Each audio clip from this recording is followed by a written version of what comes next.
Hello and welcome to a brand new episode of FaltuCast. Today we have a special guest from USA/UK, Miss Kimberly Hoopes. She's a Latin dancer and amazing person. Hello, Kimberly. How are you? Hello, I'm good. Thank you for having me. Thank you for coming. So we were trying to do it for so long, but finally we can do it. Amazing. So yeah, Kimberly is a Latin dancer. So Kimberly, tell us about where were you born and how did you develop the interest and everything. I was born kind of in the country in the northeastern US, so just a little bit north of Washington, D.C. and Baltimore in Maryland. So I grew up on a farm, very rural setting. I had a really close family, a lot of family close by as well. So yeah, was definitely big into family and, working on the farm and everything. But I've always had a passion for dance. I started dancing when I was about 4 years old. My mom put me in ballet classes, and even then, like when we were sick, I have an older brother as well. So when we would get sick, she would have us on the couch and put on some music. And even though I was sick, my brother would lay there like a normal child and be sick.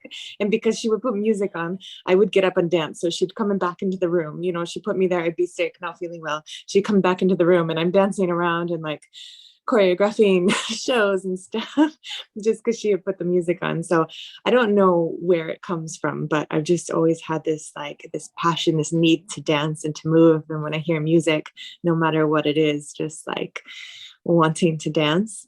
So I grew up doing ballet. I later started tap, jazz, modern, hip hop, all of these things, doing just recital, like kind of like a local dance school type of thing. Nothing too serious. I didn't compete or anything. But I lived for it, to be honest. It was huge for me. I'd have my friends over and we dress up in my old costumes and just put on shows. Like this was like what, one of the things, you play with dolls, you play outside, and we did dance shows. So it was always a big part of my life for me. And then, yeah. Yeah, so you were studying and dancing at the same time? Yeah. So this is my childhood. I was in school, obviously. So all throughout primary school, elementary, we say in the US, middle school, high school, I danced. Then I went to university at Virginia Tech, and I, so I'm about 18 at the time, and I auditioned for the dance team because I didn't know exactly what I wanted to do, but I wanted to dance. I wanted to be a part of something. I auditioned for a dance team, and keeping in mind that I have always been passionate at dance. I'm from a small town, and I was in a rec program, which is not a very serious program. So the amount of education I had in dance was a bit limited because of that. And I didn't make it for the dance team, which is a bit like dance and cheerleading. I'd never done the cheerleading part, and high standard. I didn't make it. I auditioned for 2 other dance groups, and I didn't make either of those the first time, but they had classes. So I came back to the classes. I was in the classes every week. And then the next time, then I auditioned and I made it. And I was like one of the happiest moments. And then at a certain point, I'm in university, I'm studying psychology and Spanish, and I'm in a contemporary dance ensemble that does contemporary ballet, even tap, jazz. We did some hip hop as well. And I was like, wow, I think the thing I care most about is dancing, and I should have studied that. But it came a bit later, and I didn't end up switching, but it was a huge part of my university anyway. We had the opportunity to choreograph our own shows and to perform. So I think I learned a lot as far as that. And then it was in university that I found Latin dancing. And I remember my friend who didn't dance was not a dancer. She was like, look, they have these classes, we should go. It's in this lecture hall, let's go. And I'm like, yeah, sounds cool, like sounds great. So we go, and I take the class and I'm like, this is really fun. Probably if I had a video, it would be very funny to watch now. But at the end of the class, there's like a little practice. And because we were taking the class in a lecture hall, and there's a stage in the front. And at the end, I end up dancing with the instructor, and like everyone's watching on the stage. And obviously, as a dancer, this is something I enjoy. I'm like, yes, performing. And my first class, right? And I'm so I kind of got the bug for it from there. And also the music, my interest in Spanish and Spanish culture as well, because I was studying Spanish at the time, I think helped that as well. So straight from there, I started going out and social dancing. And eventually, a few months later, my friend who had dragged me along finally came out to the social dances, and she's like, oh, this is actually really fun. I'm like, yeah, this is what I've been waiting for you to come to. But yeah, from there, I graduated, and I moved around a bit. I was in Northern Maryland, where my parents are from, for a while, and then I moved to Illinois, south of Chicago. And I was living in a college town there with my ex, who was studying still. And there was a team there that had a mix of like salsa, bachata, reggaeton, and merengue, I think. So I ended up joining this team, and this was my first time kind of like learning more bachata, which is my main style of Latin dance, and performing Latin dance for the first time. So I decided I really enjoyed it then. And I feel like this kind of started to sway me towards Latin dance more, because up until then, I enjoyed it. I did it for fun, but I was more of a contemporary. I wanted to be more of a hip hop dancer as well. And so this kind of really got me more interested in Latin dancing.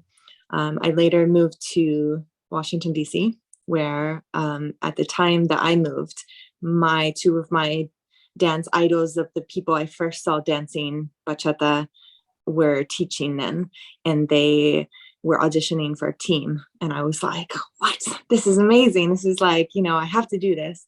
And I was still dancing other styles. I was still dancing hip hop. I was in a hip hop crew as well.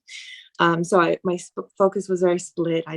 But I started dancing bachata on a team, and then and I started going out. There were lots of dance parties and everything, and that became my main focus really quickly, because I really enjoyed the social aspects. You have all your friends who are dancers and go out the same places. And from there, I was invited to join a competition team. So I competed internationally in Mexico and the US for a few years for a bachata team. And then eventually I started teaching as well. Once we got to the pro level, because you can't teach while you're competing amateur. So when we got to a pro level, we're competing pro and winning as well sometimes. And so from there I started teaching. And then I moved to London with my current partner in the end of 2018 and started teaching here. So been teaching, creating, and now my focus is mainly Latin dance. And I'm still really enjoying it, really enjoy learning, always a student, but sharing that with other people. But also mixing other styles. I still have my love for other styles of dance. So I'm always very interested when a fusion opportunity comes up, or when, I have the opportunity to learn other dance that I feel like every other style of dance helps you with your main style. So I'm still really interested in other styles too. So you learned Spanish first. Okay. So what made you think that you should need to learn French or Spanish? When I was growing up, we had some close friends who were Colombian. So when I was about 10 years old, I had started learning some Spanish, like in elementary school. And we had these close friends come, and I love languages. So like English grammar is like my jam, really enjoy it, even though it's really confusing. And I just love languages in general. So to me, it was like a game when I'd be learning it. I'm like, okay, this is really cool. And then we had these close friends, and two of the girls, they were in the US without their parents. They were coming to learn English, and I'm not sure but exactly, but we kind of sponsored them for a while, one at a time. So they were more or less around my age. And they spoke English, but their family did not. So their family would come to visit because their parents were still living in Colombia, but they would want to see their children. So I think they were trying to move to the US, was the idea, but they would come and visit, and they didn't speak any English. So and the girls kind of didn't have the patience because it was their own parents. So I was put there like, okay, with what little Spanish I had, I would start translating. And one of the girls helped me a lot too. She would make me repeat things until, in her opinion, I sounded like a little Colombian girl. So I think that helps me a lot with the pronunciation. But I love languages in general, so it was like a natural thing for me. Amazing. So are you teaching full time as a full timer? Like you're teaching dance? You are teaching dance, No, right? I have a day job as well, where I'm an accounts manager. So I manage the client accounts for my company, which is an office products company, and most of my main accounts are in Spain and South America and the US as well. So I do Isn't still like a use digital marketing thing, or it's just you manage their client servicing? it's some online marketing as well, but it's more like my company is a manufacturer, and Okay. we're B2B, so we distribute to other countries internationally, so throughout the world really. And I have the accounts that are located in Spain that are distributors in Spain, South America, and the US. So if someone wants to learn dance, okay, Mhm. like some kid is watching this show maybe and they want to learn dance, what's the first step they should take? Um, I think if they have the opportunity to take classes in person and see what they enjoy, what kind of, I mean, they might know already what kind of music they like, because obviously music and dance are closely connected. So what music they like, and then finding a dance class, because a lot of times it's about the teacher and the environment as well, as like far as what they're going to enjoy more, just like learning anything really. So I would say give it a try and see what you like most, what feels best to you, and what you enjoy doing, because anyone can learn, but you have to want to, you have to enjoy it. So I mean, you don't have to, but I think that's the idea, is that you would like to have to.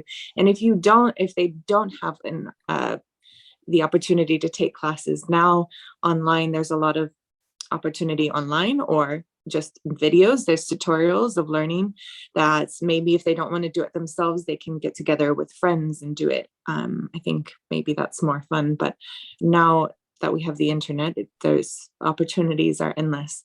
But I would say that, and then remember that you're not expected to be perfect at first. So I think Yeah. especially for adults, this is like a huge thing, that people will always be like, I can't dance. Oh, I have two left feet. I can't do this. And I'm like, well, have you tried before? And they're like, have you like really tried to learn? And they're like, no. And I'm like, then of course you're bad at it. Like if you're learning Russian for the day one, do you expect yourself to already know it?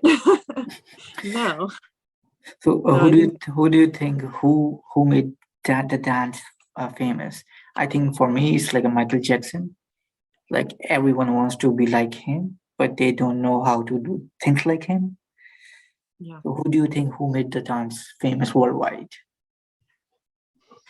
I think that's a much deeper question of like what kind of dance, because dance has been with us for dance has been a part of every culture Yeah. for as long as we know, right? Um, I think there are certain people who are innovators. When you look at Michael Jackson, for example, because he started doing something in dance and music that was different. And of course, he has his inspirations and things he took from other places, because we don't really create anything. We are inspired by other things, and we mix the things that we know, right? But I think he was such an innovator, and I think that's what sets him apart.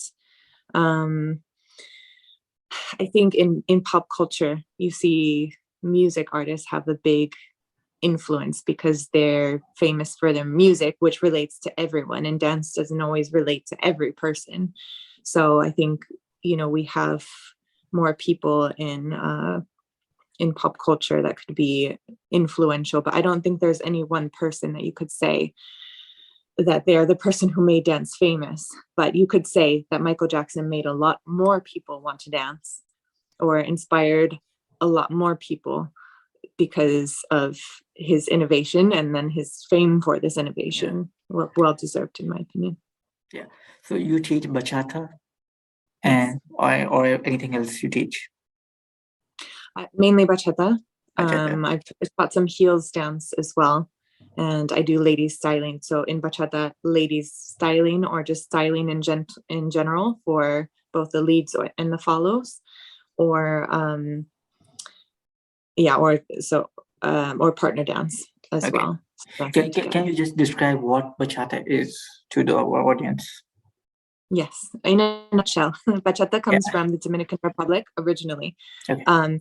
So the music evolves from bolero and son in the Dominican Republic, and it was originally danced in brothels as kind of like a sensual dance, and then it became more mainstreamed afterwards.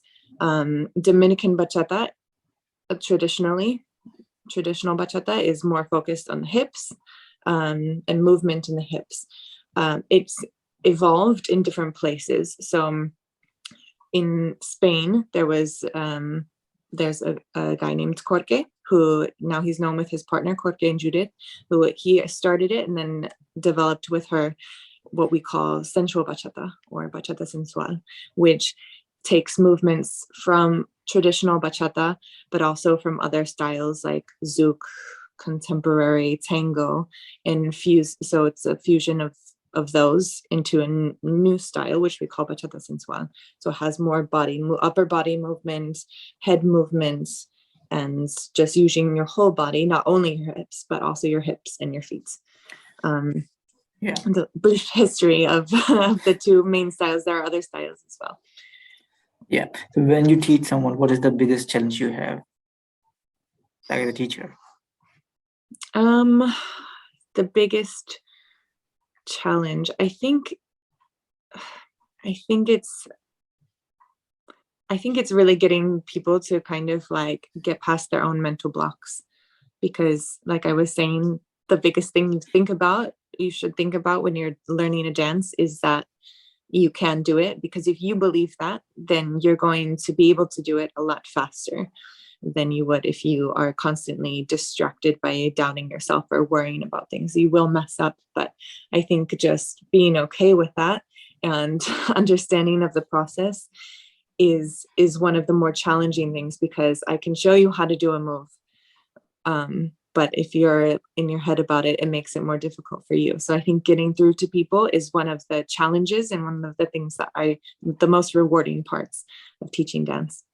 Okay. If again we are talking about a young generation who wants to take dance classes or anything, what are the 3 steps they should follow or think about it when they are dancing? So for a generation that wants to learn dance. Yeah. Mm. So what you would suggest them? I think I would say, like, realize why are they dancing, and then go back to that always when they're in a class, because it's easy to get hung up on lots of other things. Like I'm talking a lot about the mental process of when you're dancing, because it's not what you see, but it's what matters the most. If you end up doing a show and you're doing a performance, and you can usually tell if the person is like not confident or really worried. So I think, realizing, if you go back to the why of why you dance. I dance because I love the music. I love sharing what I know with other people. I love sharing my, how I move and showing that to other people. Or I love just maybe the partner dance, with another person. Or I love watching. It's just all of those things. When you go back to that, was I perfect matters less.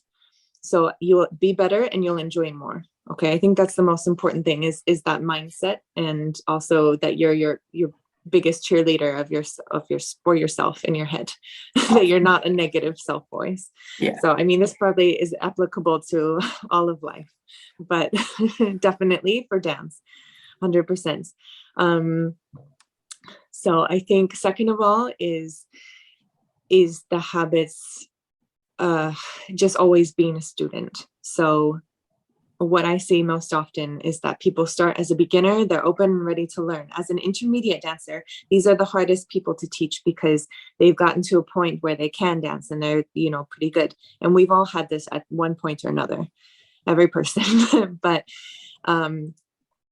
these are the people that now they have more capacity to understand the basic points that will actually make their dance much better, but they want to learn the fancy things and the more advanced things. And I'm not saying that they can't at that stage, but their main focus should be on like going back and being like, are my basic techniques in any style of dance, are my basic techniques good? Are they there? And making them habits and reinforcing them. Like if you look at a professional ballet dancer, they're going to get up every morning and do a ballet bar, which is the first techniques that you learn. Not all of them, but you'll start with like doing plies, which is like one of the first things you learn when you're like 3 or 4 years old. And they're still perfecting exactly where their knees are, that their knees are pressing back, their posture, they're perfecting these little things, and that's what makes them so good. So second thing, always be humble and be a student, be working on yourself. And then the third thing I think is just being open-minded and finding your own creativity. So, we study maybe one style really, or a few styles really intensely, but I think you can always find inspiration. So that's like finding your own art form and not being scared to go outside the lines to create something yourself, because maybe you find something new. Maybe you're the next Michael Jackson who's innovating because not everyone's always going to like what you do, but you can find your own style, your own inspiration that's just going to help you grow in the end. And if you're not doing it super seriously, that's okay too, but it's still finding your own style, even if you're just doing it swing dancing for fun on the weekends sometimes. Yeah. Okay. I want to know about your first experience when you went on the stage. What were you feeling? How was the experience? Did you got the standing applause or anything?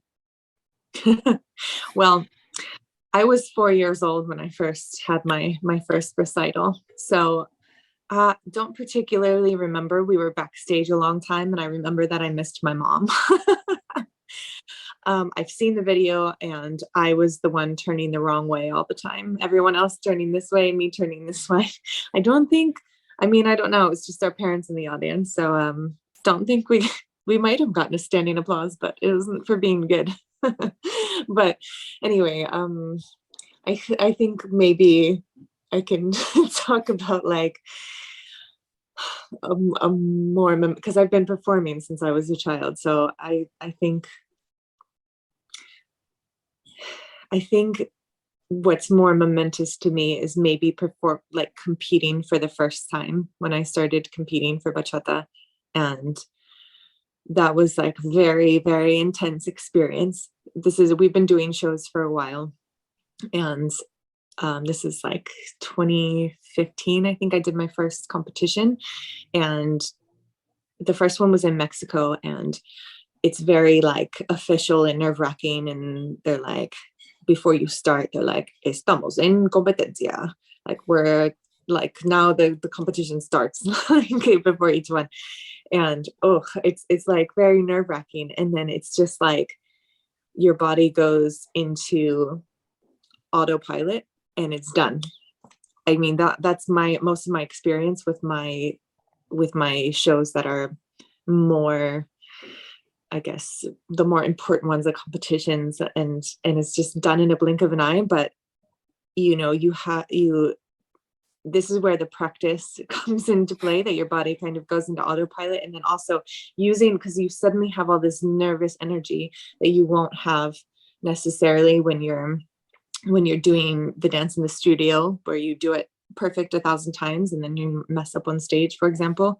But you have to, like, for me at least, I need to like push this energy down to my core so I can be stable, because otherwise I would be like shaky and not doing the right movements. But I think it's here, and then pushing that down and telling myself I'm strong, and then just performing really big, connecting to the music. And then honestly, you don't know what else happens. You are not so aware of each individual movement like you would think you would be.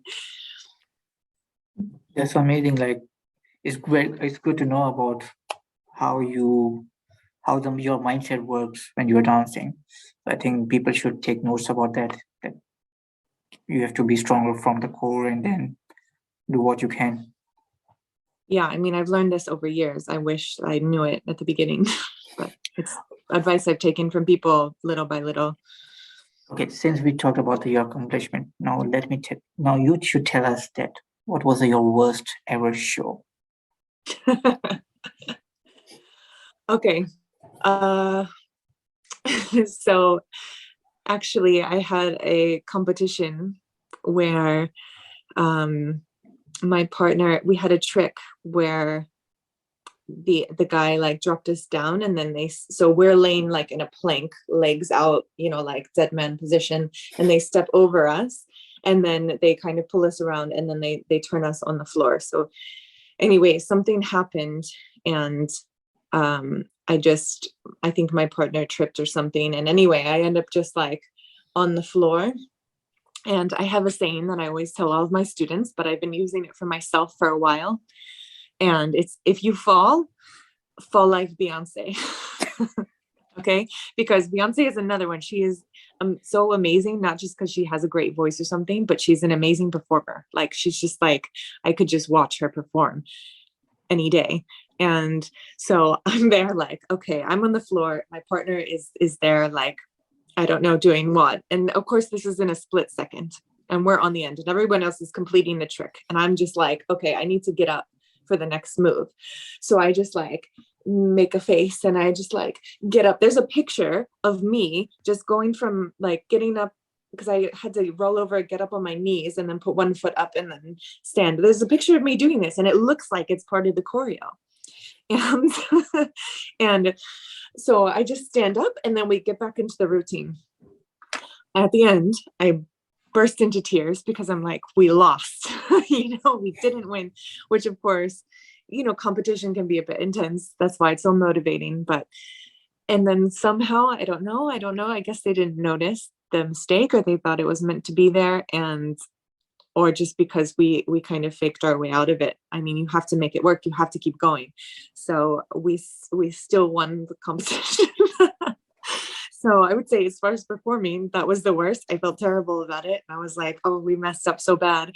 But we ended up winning anyway. So I think in the end, it's a positive experience to know and have learned that you can, you just have to make your best of the situation that you have. Last question, since we have a short time. How was your experience working in a Pakistani music video by Munadin? It was really fun, actually. So I think, I had my three other girls with me who were mainly Latin dancers. One of them is a ballerina. And I think we expected that we were going to be doing something similar to Bhangra or something, because this is our knowledge of, and we're like, okay, I'm like, we can learn this. We've got this, let's do it. And then it's like kind of a hip hop fusion type of thing. So I think that maybe made it a bit easier for us, but it was really cool. It was fun to learn to different music, and we actually ended up enjoying it. Kind of when you listen to it 1,000 times and you're doing the routine, you end up singing it on the side. So I think there were a couple of times we're like getting ready or something, and we're just singing part of the song that we don't know what the words mean or what the words are really, because we don't speak the language. but it was really fun in that sense, and kind of to step outside of our comfort zone, and then to do this dance that isn't our style, but then also being part of the production and everything was a really cool experience too. And you get to dress up and be in front of the camera and be dancing alongside someone singing. It's very cool. We really enjoyed it. That's amazing. I hope one day you come to Pakistan and teach bachata here as well, and so people can learn from you. I will make sure to put your Instagram handles here so they can contact you if they want to learn online. And Thank yeah, you. thanks Yeah, for being part of the show. Totally love your stories. You're an amazing, like you know how to tell your stories. It's amazing. And for everyone, make sure to subscribe, like, share the video, and we will see you next week.